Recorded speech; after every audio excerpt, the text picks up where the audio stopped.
Hi, everyone. It's Mindrolling. I'm back here, and I've got a new partner, Rachael Fisher. Say hi, Rachel. Hi, First everyone. time on Mindrolling. Blessed to be here.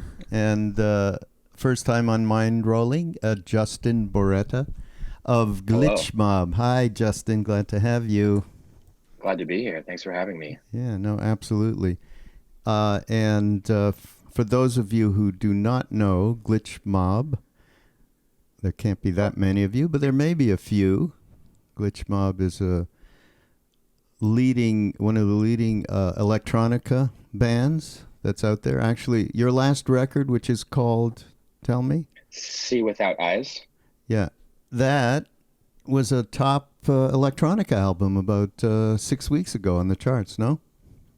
Yeah, that's right. It hit #1 on Billboard, and it's an exciting time for us to have music be received like that, even though, what we do is a bit more outside of the mainstream, and we don't really aim for charting. When Yeah. it does that, it's a nice nod that people are resonating with music. It's really great. So we bumped into Justin because he bumped into Ram Dass some years back, and he had this fantastic idea to put together some music with this Ram Dass meditation from way back in the 70s, actually. Actually, that meditation, I believe, Ram Dass did not long after we came back from India the second time that he was there. And so he was really in the bob, as they say. He was right in the moment. So In the soup. yeah, right in the soup then. So, and we're going to get to that and play a little of it so everybody can get a feel. It's a 30-minute track, 29 odd minute track, so we're not going to play all of it. And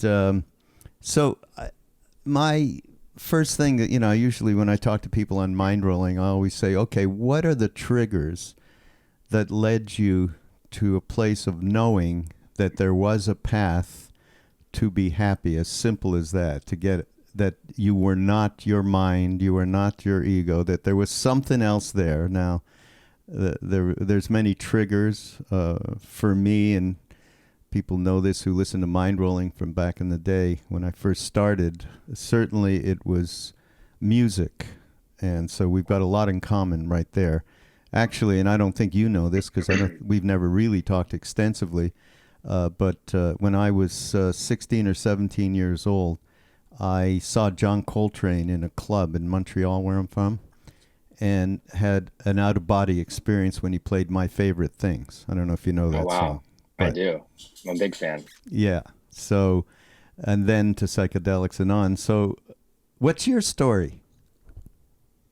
It's very similar, actually. And I think that it's funny how often we hear it, but it was music. It was the combination of music first, and then into psychedelics, and then into meditation. And I started doing transcendental meditation, and then vipassana, which led me out of the psychedelic realm and realizing that was all within myself, and I didn't actually need that to get there. But for me, being someone that I think I needed to have my head clobbered by psychedelics to really get there initially. But I would say the real blossoming moment for me was the combination of having many years of mindfulness practice, and then heading into vipassana, which was much more for me a heart-based meditation practice. And the silent retreat is really was when everything changed, and the sort of a switch turned, and I haven't really felt the same ever since. That's funny. Vipassana for me was like the hardest job I ever had in my life. The first 10-day course that I went to was in Bodh Gaya in India. And I thought I was going to die, actually. It was like awful. And finally got through it, and did more following that. Heart-based, what I feel about it, it's kind of what Ram Dass said. When he did Vipassana and he did these courses, and he came back and he said, now that there is this one-pointed, at the very least, is the result of Vipassana, is anapana, getting one-pointed, so you're not chasing, your mind isn't just controlling everything. That he was able to open his heart in a way that he had not before as a result of this. So maybe that's the understanding I'm not sure, but Yeah, I mean, I didn't realize that. And I'd say Ram Dass is a part of this too. But for me, going into mindfulness meditation, it was very methodical, but I had done it years and years every day, 20 minutes in the morning, 20 minutes in the evening, and it became part of my daily practice, my musical practice. So I had the foundation of focusing on my breath and TM, there's a mantra, and mindfulness for me was a life-changing experience. I mean, even the very first one, I could very easily drop into the moment. And the vipassana practice, specifically the metta loving kindness meditation for me, I mean, in the very beginning, they instruct you to put your hand on your heart and give yourself loving kindness. And I was so walled off that I couldn't even put my hand in my heart. It felt weird to touch myself in that way. And then by the end of it, I was walking around like I was fully there. That's great. And then after having that hard experience and realizing that that's where the good stuff was, and that's also where my path was when I discovered the Ram Dass teachings again. In fact, I had had access to them earlier on in life, and my father, who's passed away now, had Ram Dass books around when I was young, and Alan Watts. But it just I didn't grok it until after that experience. And I had come back a number of times, and the talk about the heart and about God and Guru, like I just couldn't really make heads or tails of it until I had that moment. And then when I came back, it was Polishing the Mirror was the one that I first really got and felt like a map to me after I had a particularly intense mystical psychedelic experience. And for me, it was a map of everything. That's great to hear. I'll have to tell Ram Dass's co-author Ramesh Das about that. He'll love that. It's a fantastic book. And then going back to Be Here Now and all of the teachings before that, I was like, oh, okay, I get it now. But it took me a while to really get there. Yeah. So, well, since Rachel is sitting here, see, Rachel joined us, the foundation, about 6-7 years ago? Is it? I think like around 7. 7 now. Yeah. And this was just a job. She just got a job here. She knew who Ram Dass was. A job. As her mother knew. Oh, really? Yeah. She just got a job. And then next thing you know, she's hobnobbing around India with us, earlier this year with this wild jungle baba in the middle of India. For the second time. I went in 2014 for the first time. And then... That's right. So. Oh, wow. So you didn't know exactly what you were getting into when you got the job. Absolutely nothing. So cool. I had just graduated from college and I was waiting tables. And a friend of mine said, oh, I have this person that I know you might like working for because, and I said, that's great. It's in my field. It was in communications. And I was like, cool, a communications job. I'll do that. And little did I know the communication would be like not the right word for that, for what I did. Communication probably. With God. Lots of communication. She was indoctrinated into a cult and she didn't know it. I joined the cult. I didn't realize it till 7 years later. Yeah. Still in denial about it. So what is it though? I don't know. How old are you at this point, Justin? I'm 37. 37. Yeah. So you're within that range, next gen range. And what do you guys think about the fact that it seems to me, and we get a lot of mail. We just did a meditation course. Rachel put out there. And 12,000 people signed up. 3/4 of them were new. 4,000 or 5,000 people on Facebook group and so on. I mean, there is a big desire on your generation's part to really try and get, as we call it, and Be Here Now, get your life balanced a little bit better and be able to offer something. So, what do you think this is? But this is a question for both of you. I think I see a lot of it happening we travel around a lot, in Glitch Mob, we tour around. We just finished a 2-month tour all around the United States, we visited most states except for Alaska, and we've traveled around Europe, and we're heading to Asia. And there's a commonality, I would say, in the way that people approach music, and especially when we're so digitally connected, and music in particular, in secular society, it's a place where people come together. And whether you want to call it praying or connecting to something larger than themselves, it's very potent right now. the way that people, the things that happen when you're dancing and losing yourself on the dance floor, it's the oldest technology there is. But people are, especially in the age of mass distraction, it's one of the times where you come together, and for the most part, sometimes we'll ask people to put their phones away. You put your phone away, you dance, you connect, and you come together with other people that you may not have otherwise. And it sounds cliche, but I really believe in the power of music to bring people together. It's a platitude, but it's very, very true. And the love that happens there, and the connectivity and the connections that I've made, and the connections that we've made with our fans, from that lens in particular, I feel that the reason why mindfulness and meditation and Buddhism, or all of these different modalities, are having a moment right now is because the pendulum has swung the other way, and now people are ready for a level of awakening. And perhaps, Rachel, as she was working today, is listening to the latest news about the goings-on of our president, your president. I'm from Canada. I'm Canadian. So he refuses to claim Trump as his president. No way. Anyhow, she keeps in touch with it, and there's a way in which the pressures that are there for everyone, and especially you all, because of the kinds of things that are being done, really affect the future of all of us, and certainly the future when you're having families, raising children, and so on. The environment. I mean, we got some letters we did a thing yesterday. I did a thing with Ram Dass, people asking questions about, from what they got from the mindfulness meditation course. And there was a couple there that were around, geez, how do we deal with this environmental crisis? It's so much fear. How do we deal with that fear? So there's a lot of that going on, and that kind of pressure. And, how do you see yourself in terms of all of this great information that you are part of on a day-to-day basis, and where it's going to go in terms of your generation and what you can do? Yeah. Well, I guess in some sense, I think we've sort of reached a tipping point in our society. And I think, and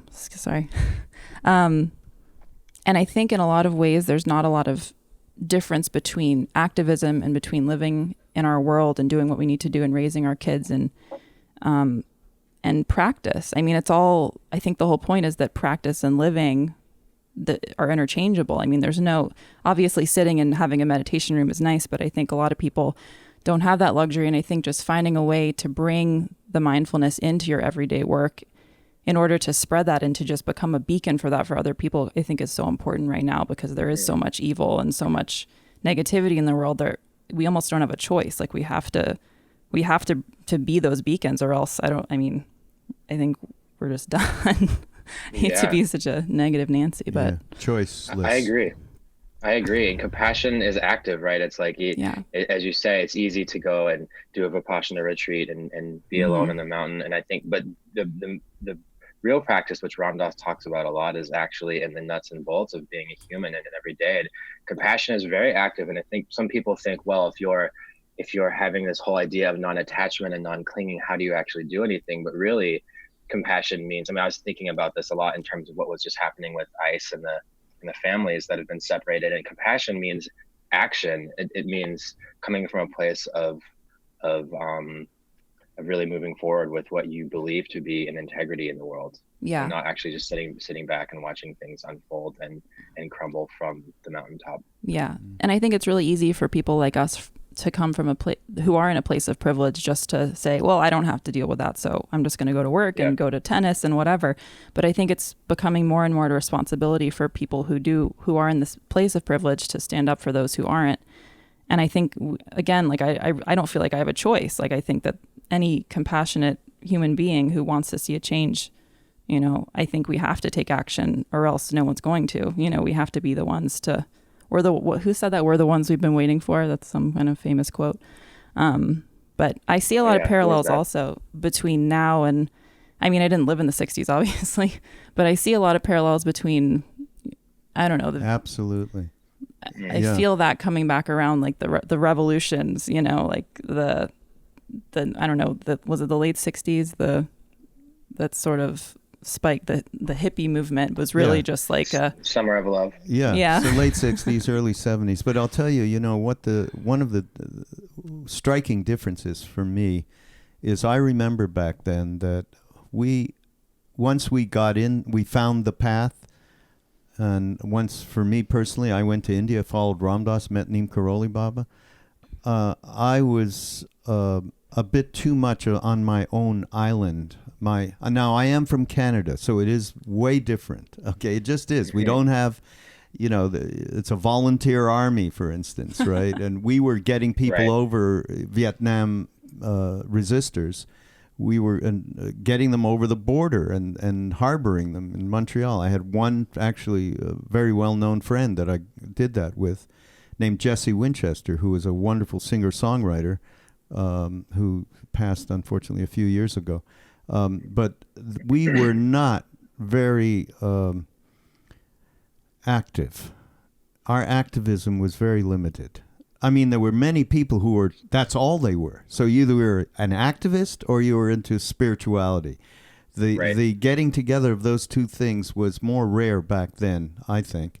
And of course, Ram Dass kept emphasizing in his talks, you've got to get your heart straight before you can be active, before you can do social action. Because if you have anger, you're going to get the opposite result of what it is that you want to do, and you're just going to further polarize everything. And I think that's extremely important these days. And myself, I mean, both Rachel and I sit here, we're a little bit alike, going, I can't believe that, day to day,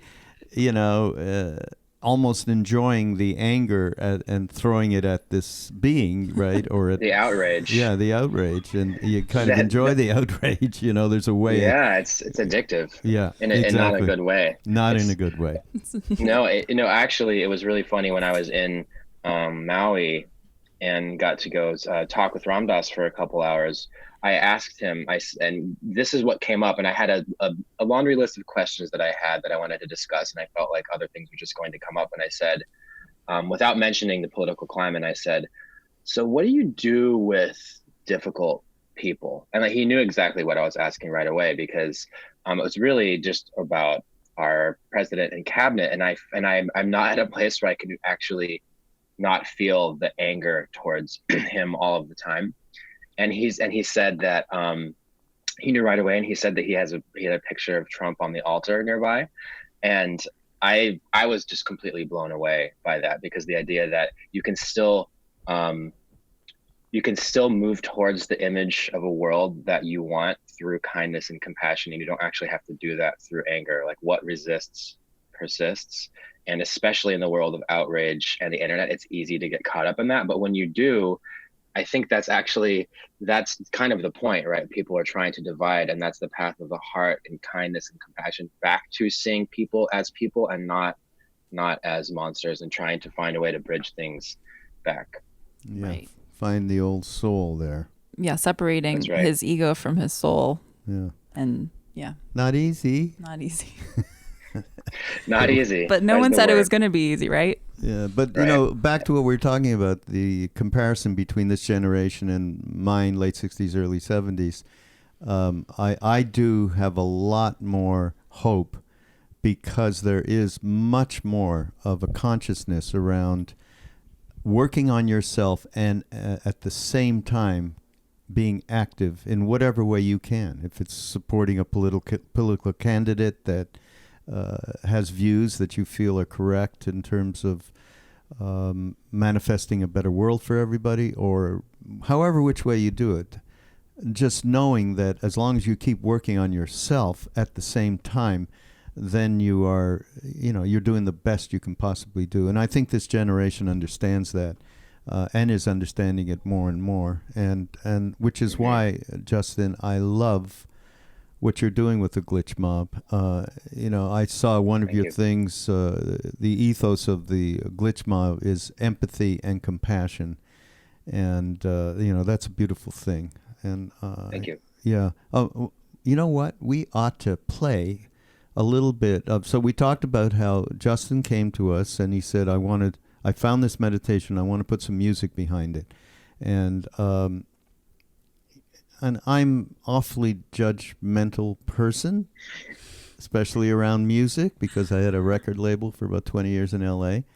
And I've been a music producer as well. And many people have taken Ram Dass's words and put music behind them and sent them to us. Some of it was just a hobbyist kind of a thing, and others wanted us to get involved with them in terms of release and so on, and getting it out to Ram Dass's audience in particular. And I had never heard anything that had that struck the chord between supporting what Ram Dass was doing, whatever it may have been in terms of either a meditation or a talk, and at the same time being substantial enough to take it into another transcendent place, so that the music and the words really came together. Anyhow, long and the short of it is, Justin sent Rachel and I something, and as soon as I heard it, I went, okay, this man knows what he's doing here and has a real sensitivity and has put a really creative piece. So we want to, this has not been released. It's going to be the first time publicly that we've played anything. We're not, it's, as I said, it's just about a 30-minute meditation. And also there's a wonderful video that Justin and his friends put together that'll accompany it. And so here's just a couple of minutes to give you a taste of Imagine, which is the title of the track.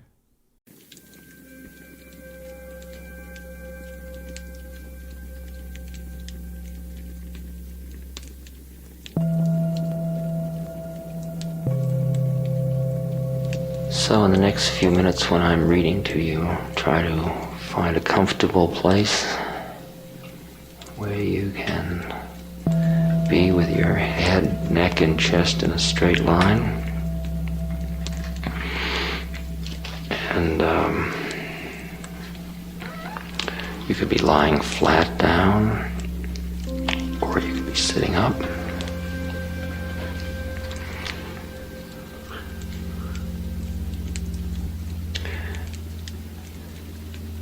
Meditation is many things. It can be meditating on an object of meditation.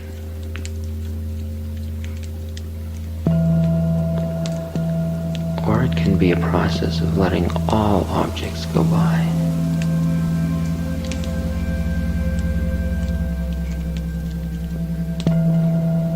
The process now is to dislodge ourselves from our inordinate attachment to our own thoughts. Because as long as we're locked into our thoughts, we're always just one thought away from here.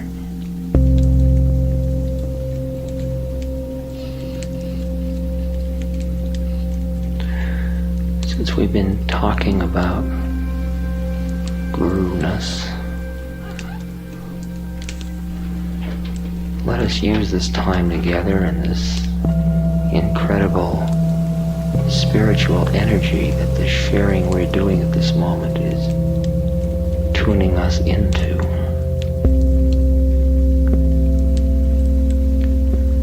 To allow us all to get a little closer to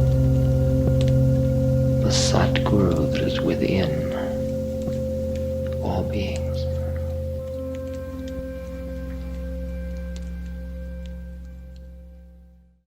So Imagine, that just gives you a little bit of a taste of what Justin has done here with this track from Meditation from Ram Dass. And I personally cannot wait for people to be able to hear this, Justin. And actually, that's not the right way to put it. Experience is more like it. And I think that many, many people who have, when you say meditation, they go, whoops, I don't know how to meditate. I can't meditate. I can't keep, my mind wanders. Yeah. Mm-hmm. Whose mind doesn't wander? That's what it's all about. I always laugh at that.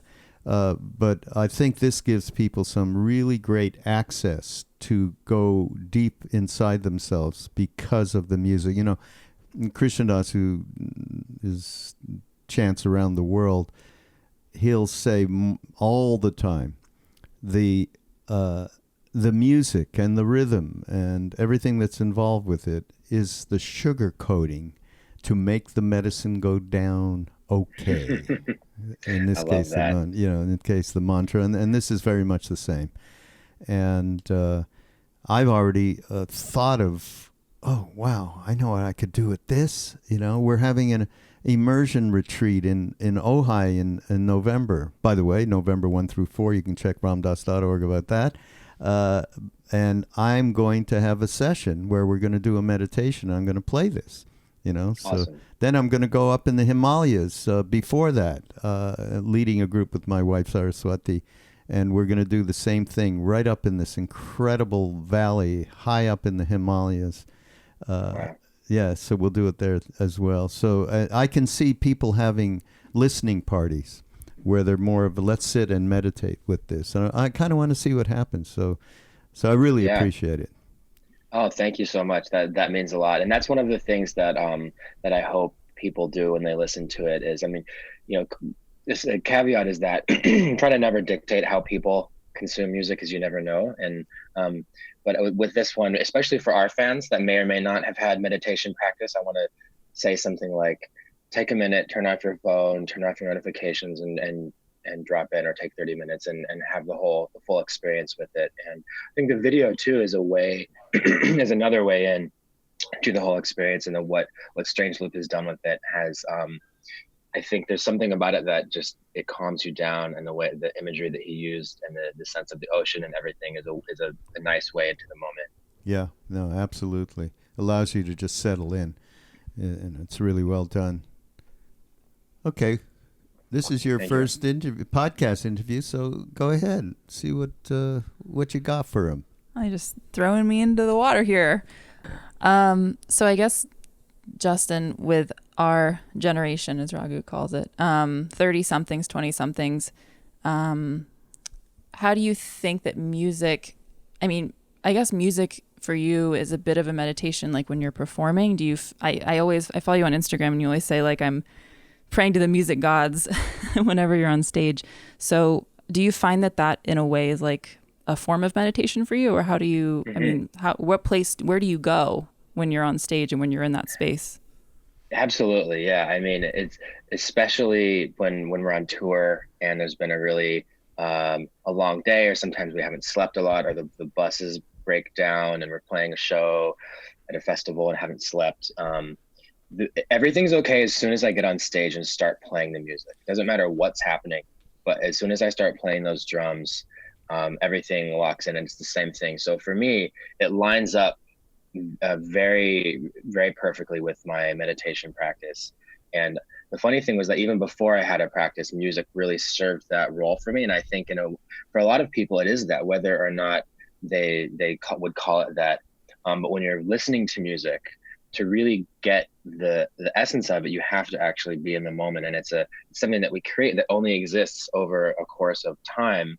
And I think it is actually a framework of mindfulness and present time awareness for people that may or may not have had that sort of training. Mm-hmm. So for us, I try to put Easter eggs into our music. You know, on our last album, there's a song called Way Out Is In, and that's just a little breadcrumbs for people to pick up back to the core of it. But at the same time, you know, if someone, we try to be abstract enough about it to where also, if you don't want to meditate or you don't know anything about it, you still can just enjoy the music for what it is, because that's my practice. But, you know, I wouldn't want to force that on anyone listening to the whole thing. But it is interesting opening up a bit more about my own spiritual path and sort of the backbone with it in Glitch Mob through this process, and just in general, is that people are really quite ready for that, and much more than I would have thought. And I mean, a lot of people will write and have done work on their own, or even apps like Headspace, which are sort of mass access meditation apps. People are really ready for the whole thing, and there's a lot of really big big podcasts out there like Tim Ferriss show and stuff like that, where people are really talking about the spiritual practice. I mean, I just listened to, he has got millions and millions of downloads, and he had Jack Cornfield on there recently, which was such an incredible episode. So people are really ready for the merger of these two things. And for me, I think that, on one level, music can be a carrier of a message of this stuff, or maybe it's not, maybe it's just fun, and that's also really powerful too. So I try to do all of those things, where if it just sounds pretty and it makes your car drive a little bit better to work, that's great. Or if you actually unfold the layers over time and go deeper, then that's there too. Right. So you just do your thing, and then hopefully something comes out of it, but there's really no expectation. It's just, you're just being in the 100%. moment. Yeah. I love that. And I know that you told me before, when Ram Dass asked you what you do with your music, and can you tell us a little bit about that? When you were in that was a really eye-opening moment, and a cool part of the conversation. So he had asked me, and that day he was actually, the day before I was supposed to meet him, and he had a fever. And so I was a Sunday evening, and I was leaving the following day, and Monday he was going to see me, which I thought was just so awesome. The fact that his cat was ill and he had a fever, but still here he was talking to me. And one of the first things I said was, he's like, "Oh, tell me about your music." And I said, I wanted to explain the bigger picture, sort of behind the scenes spiritual vibe that I have with the music. And we take, what I said is that we take the love that we experience from people and we send it back out as music. So there's a lot of people have the tattoo of our logo. People write us a lot of stories. We have a lot of fans that are in the military that'll write us and say that they listen to our music to get through the day, or people who are at work. So, we receive this, and then we metabolize it and send it back out as music. And that's sort of more or less what I said. And he said, you see that? That's your ego, which is taking something and then sending it back out. Your soul really just is that love, and there's really nothing to do there. And I was just it was a really great moment, because there's always the whole conversation was always finding a way back into the sense of unconditional love and to the heart. Because even in the moment of feeling like I have to do things, that lens has actually been quite helpful since then, after that conversation, just coming back and not really feeling like I'm here metabolizing this thing and processing it like an engine. I'm just being this thing, and then it's much more effortless. Beautiful. Right on. I mean, that's something for all of us to work towards, obviously, because we're human and we think we're doing stuff. Yeah. Right. That just reminds me, we had, Krishnadas and I, a mentor from our days with Maharaji in India named K.C. Tiwari. We're actually doing a film about him. He was the greatest human being I ever met. Not counting Maharaji, couldn't kind of count as that. He was more, I don't know what you would call it, but if you could ever be with somebody where you absolutely knew there was nobody in there, no I, no me. I mean, it's staggering. But it's just consciousness. Yeah. It's like, it was crazy. But KC was just incredible. And he was like, there was an old comic book back in our day, late 60s, early 70s. R. Crumb actually did it. He's a famous cartoonist. Mm-hmm. And he had one cartoon called Mr. Natural, where Mr. Natural was going around making sure everyone was being here now. And he was incredible.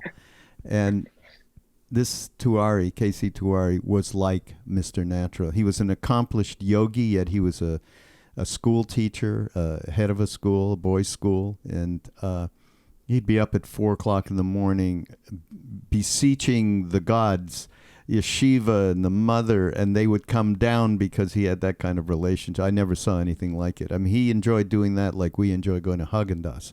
I mean, it was a completely different experience. And anyhow, he used to say over and over, "My boy, if you think you are doing it, you are lost." and isn't that true? I mean, and we do that day to day to day to day. So Krishnadas, we're working on this thing.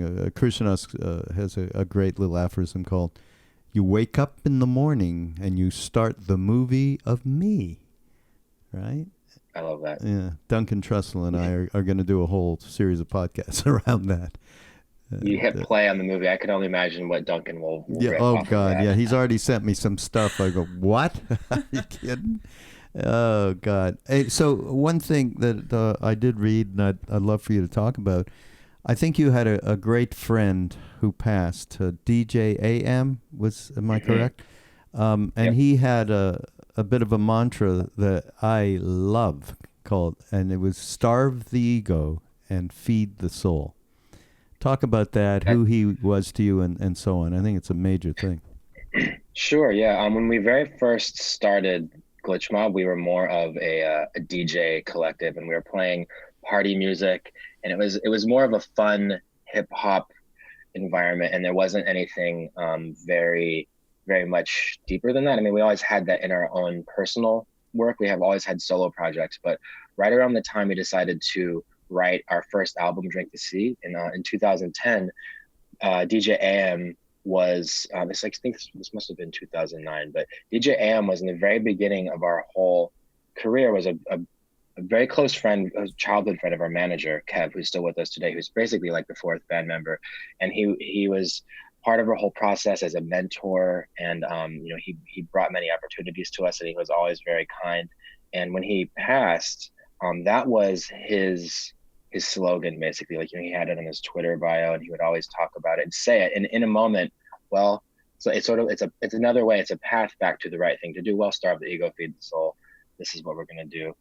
And so the night of his memorial, we actually wrote a song called Starve the Ego, Feed the Soul. And it all happened that night. And we don't actually talk about that too much in public, because we also want people to not see it as an homage to a past friend, but really to have their own relationship with it. And a lot of people have got that the phrase tattooed on them, or there's people who have made stickers. Yeah. And people, and so in a way it was a testament to the power of music, because that's what he would have wanted, was just to take that aphorism, or that way of saying things, and have it live on through this song. So it's sort of like our hat tip to him, and our thank you.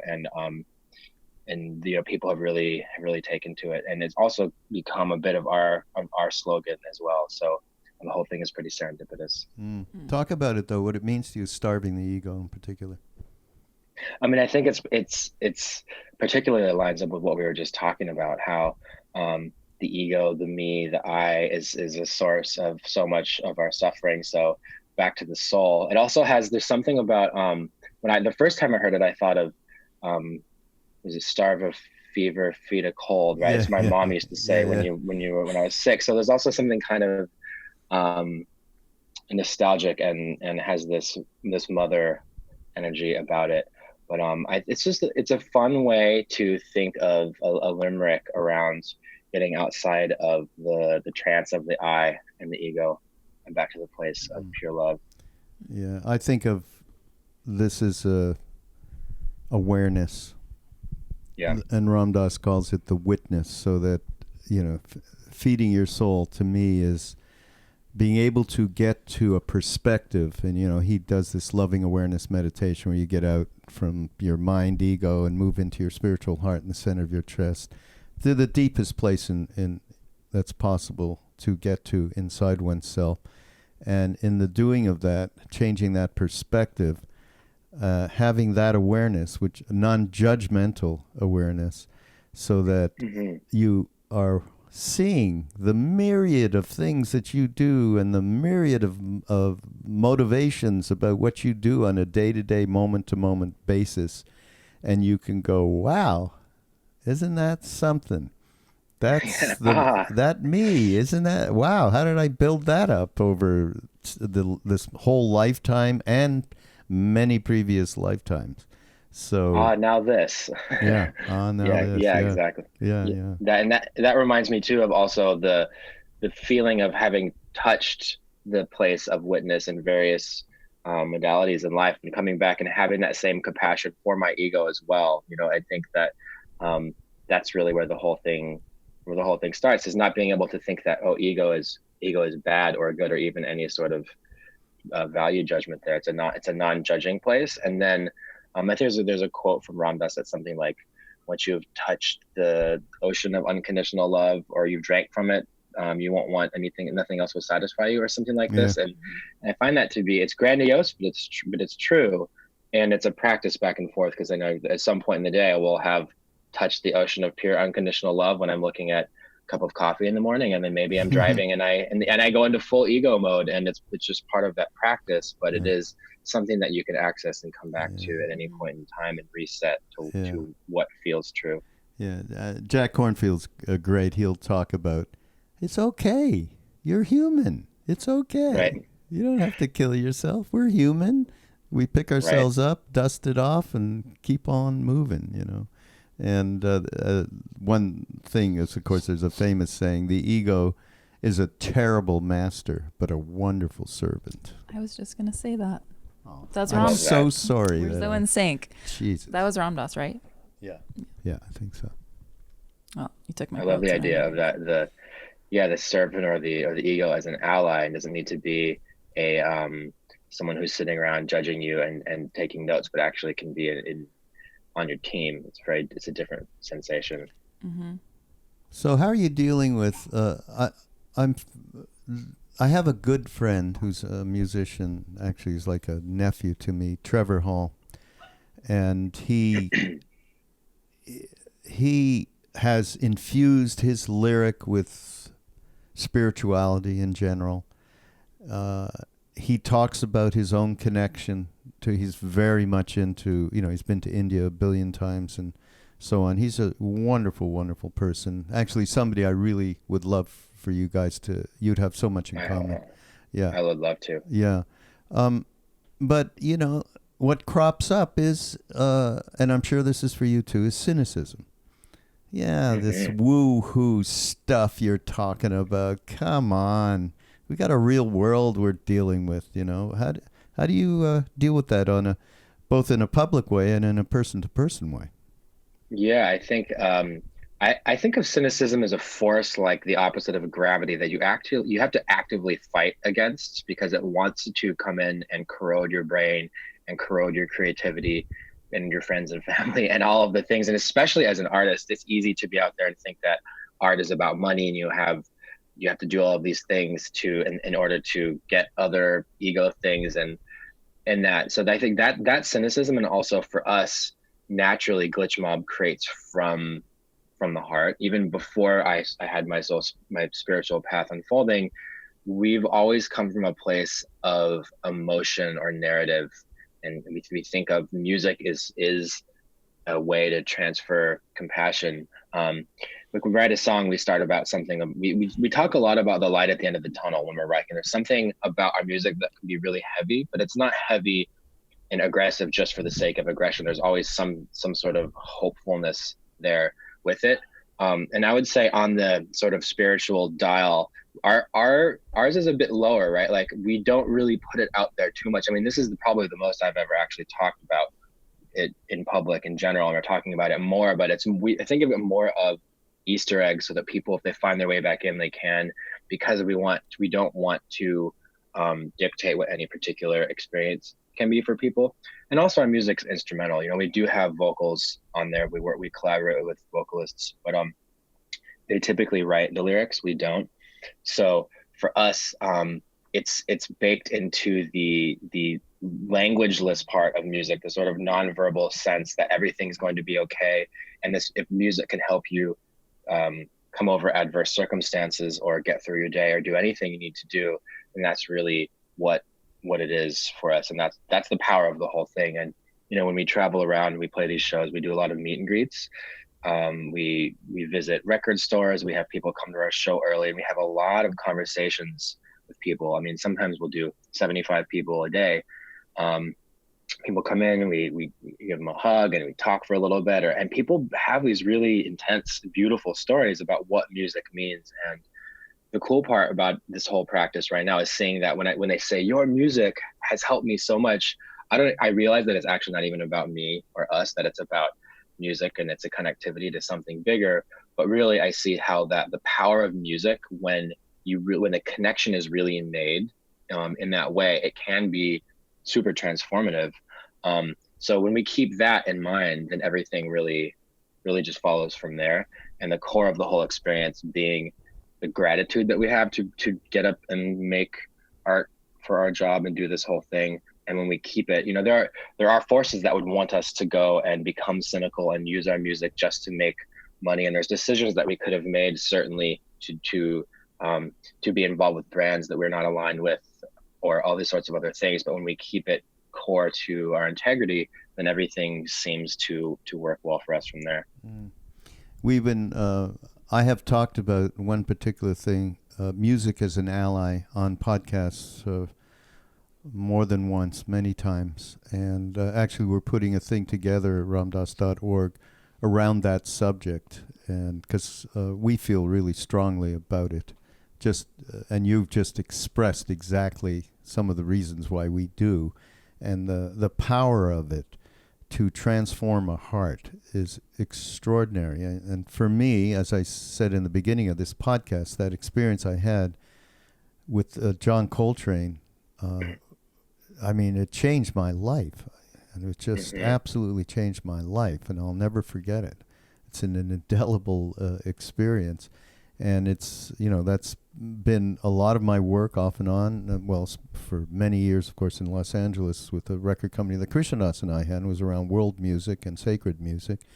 And I don't think that there's anything quite as powerful as music to allow someone to just relax, get out of cynical mind, and be way more present in their lives through this. And of course, chanting in particular, and that's one of the biggest things we brought back, and Krishnadas is the main purveyor of it from our tradition, has turned on enormous amounts of people to find their core true selves in a way that they maybe had more of a difficulty through traditional meditative practices and so on. So, yeah, music is a real ally. Yeah, it's really powerful. And I think that there are many different trails up to that place on the hill, right? Music is one of them. Chanting, I think there's so many different ways up, and that's the cool part about understanding the power of music. I'm a big fan of Dr. Oliver Sacks, who's one of my most influential thinkers of all time. And, his books are all about the power of music on a neurological level, but also in a poetic way.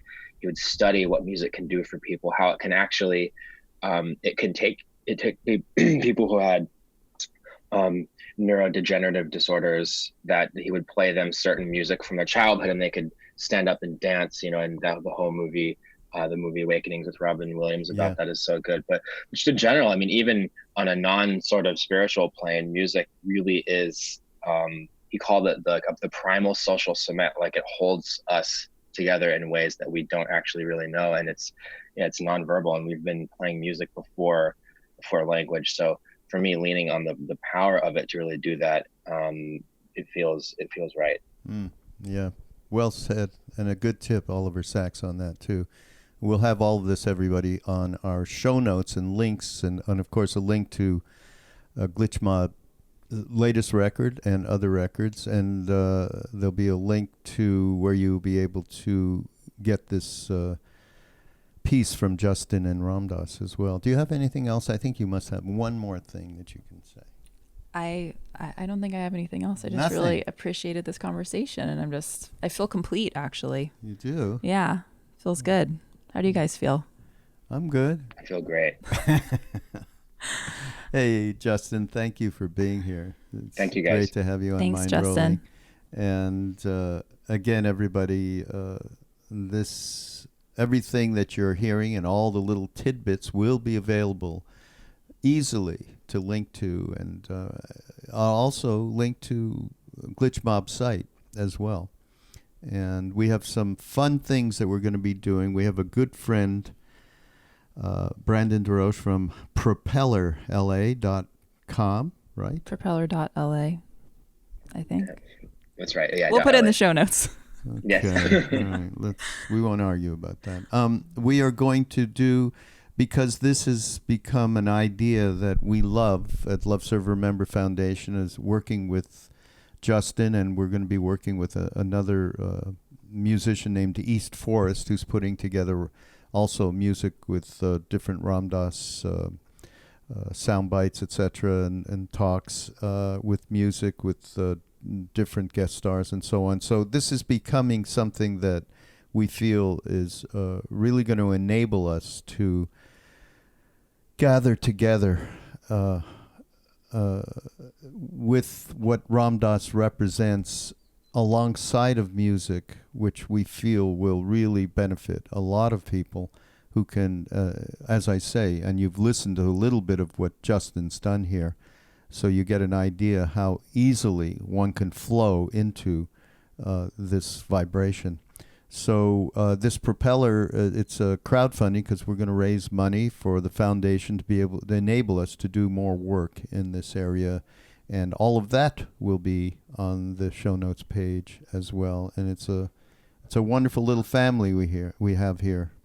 I do have one more thing to say. Oh my God. So Ram Dass and the Love Serve Remember Foundations, part of our big mission is to enable a younger generation to access these teachings that have been passed down for 50 years plus 2,000, 3,000 years, but more recently from Ram Dass in the last 5 decades. So we feel that the project, the combining of music with spirituality, with Be Here Now, I think it just makes a wonderful soup for especially, teens, 20s, 30s generation. And I'm very passionate about this project because I feel like it's very important to be able to transmit these teachings to someone like me. Will you let anybody who's like 50 to 85? 50-year-olds are also 90? allowed to listen to music. Okay. I'm just saying, I wasn't omitting an older generation. I'm just saying, I just feel like younger generation relates to this kind of stuff. And well, it's like the future too. It's given everything that's going on nowadays. That's right. We absolutely need everybody to participate however they can in life in general. And let's end with empathy and compassion. That's Glitchmod's credo, and it's really all of our. We all need to be sharing that kind of thought and action. So I thank you. Starve the ego, feed the soul. Yeah. Perfect. Thank you. Why don't we have a T-shirt? Starve the ego, feed the soul. Let's talk about that later. Okay. All right. Thank you again, Justin. Thanks, Justin. Thank you, guys. And we'll talk to you soon. Okay. Yes, and thank you for being here on Mindrolling on the Be Here Now Network, and we'll see you again next week.